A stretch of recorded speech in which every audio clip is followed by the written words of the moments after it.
जनपद बहराइच के दौरे पर पहुंचे उत्तर प्रदेश के मुख्यमंत्री योगी आदित्यनाथ ने जिले के बाढ़ग्रस्त इलाकों का हवाई सर्वेक्षण किया।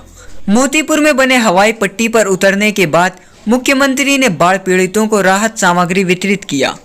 बाढ़ पीड़ितों को संबोधित करते हुए मुख्यमंत्री ने कहा कि ये एक दैवीय आपदा है।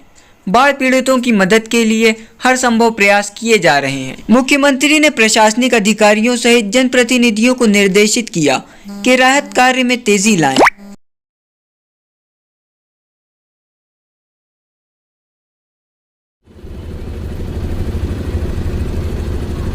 पिछले 10 दिनों से उत्तर प्रदेश के अंदर इस सीजन की मूसलाधार बारिश हुई है।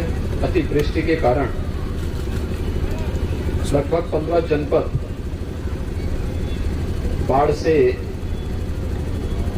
प्रभावित हुए हैं, जिनमें 1500 से अधिक गांव प्रभावित हैं और लगभग 25 लाख की आबादी भी उसकी बाढ़ से प्रभावित हुई है। बाढ़ क्षेत्रों में बचाव और राहत कार्य के लिए एनडीआरएफ, एसडीआरएफ, पीएसी की फ्लड यूनिट और सिविल पुलिस के साथ ही प्रशासन के अधिकारियों को भी लगाया गया है। प्रशासन के साथ साथ मंत्री समूह को भी हर गांव में, हर जनपद के अंदर दौरा करने के निर्देश दिए गए हैं। नोडल अधिकारी तैनात किए जा रहे हैं। बाढ़ पीड़ितों को जहां पर बाढ़ पीड़ित स्वयं भोजन बना सकते हैं, वहां उन्हें राशन किट के लिए तत्काल सहायता देने के लिए 10 किलो चावल, 10 किलो आटा, 10 किलो आलू, दाल, तेल, नमक, देसलाई और अन्य आवश्यक सामग्री उपलब्ध कराने के निर्देश दिए गए हैं। यह राहत कार्य भी युद्ध स्तर पर आगे बढ़ सके, इसके लिए आवागमन को तीव्र करने, स्टीमर नौकाओं की व्यवस्था करने, ये सभी कार्य युद्ध स्तर पर आगे बढ़ाए जा रहे हैं। जहां पर आवागमन अभी व्यवस्थित नहीं हो पाया है और राहत शिविरों में बाढ़ पीड़ितों को रहने के लिए मजबूर रहना पड़ रहा है, वहां पर उन लोगों को भोजन पैकेट पर्याप्त मात्रा में उपलब्ध कराने के भी निर्देश दिए गए हैं। प्रदेश के अंदर बलरामपुर, श्रावस्ती, बहराइच, सिद्धार्थनगर, संत कबीरनगर, बस्ती, गोरखपुर समेत लगभग 15 जनपद वर्तमान में इससे प्रभावित हैं और आज मैं प्रातःकाल से ही अयोध्या, गोंडा, बलरामपुर, श्रावस्ती, बहराइच इन सभी का दौरा कर रहा हूं। कल जल शक्ति मंत्री को ही मैंने इन क्षेत्रों का दौरा करने के लिए भेजा था। बाढ़ और राहत कार्य युद्ध स्तर पर आगे बढ़ सके, यही सब निरीक्षण परीक्षण करने के लिए मैं आया हूं। सभी जनप्रतिनिधि इन क्षेत्रों में काम कर रहे हैं।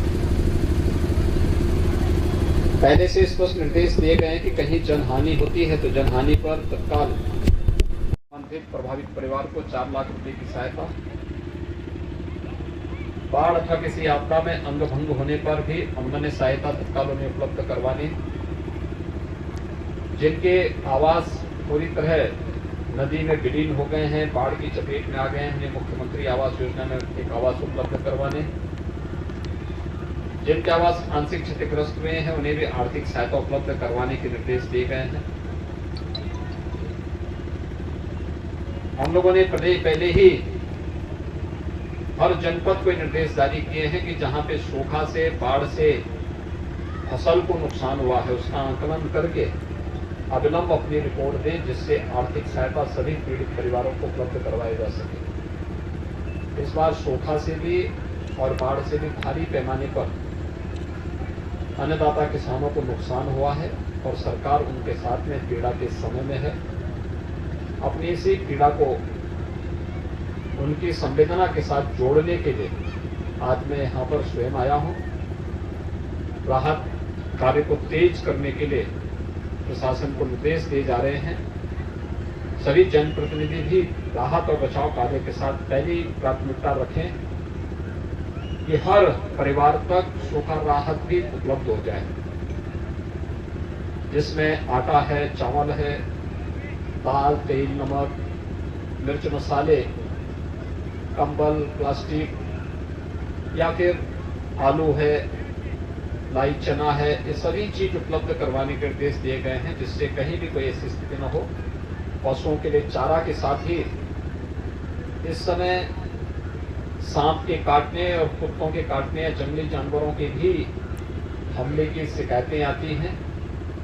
हर स्वास्थ्य केंद्र में एंटी स्नेक वेनम और एंटी रेबीज के